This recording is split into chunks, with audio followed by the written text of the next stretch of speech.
You're whipped, the words rang in Mark's ears. He never planned to cheat, at least. That's what he had told himself for years. He had Claire, calm, warm, reliable. A home that always smelled like dinner. Two children who wouldn't fall asleep unless he read to them at night. A life where everything was predictable down to the smallest detail. And that was exactly what his friends kept mocking him for. Josh and Ryan were single by choice. Every evening meant a new bar, a new woman. New stories they told with exaggerated fatigue and pride at the same time.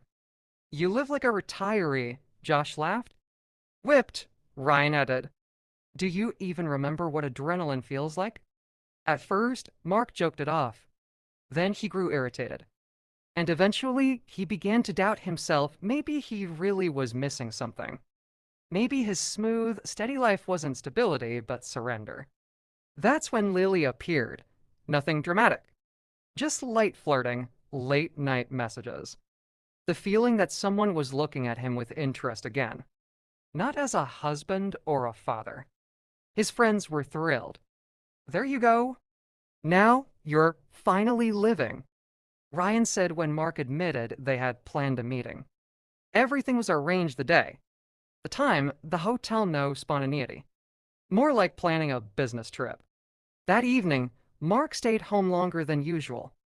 Claire laughed in the kitchen, helping their youngest with homework, while their older daughter showed him a drawing, where the whole family was, sketched clumsily but with huge smiles.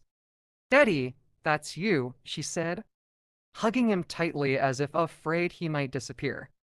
He left the house with a heavy feeling in his chest and sat in the car with the engine running, staring into the dark windshield. His phone lay beside him. One move, and he would drive to the place where someone was waiting, where he could prove to his friends he wasn't less than them. Instead, memories rose up, mornings when Claire fell asleep on his shoulder, the children's laughter, the quiet of their home, that rare, simple happiness that doesn't shout, it just exists. Mark typed a message, short and polite, without explanations, then turned the car around.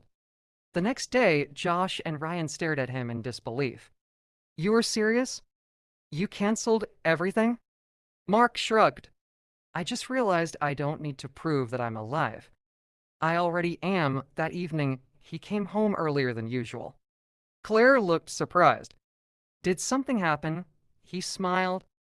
Yes, I realized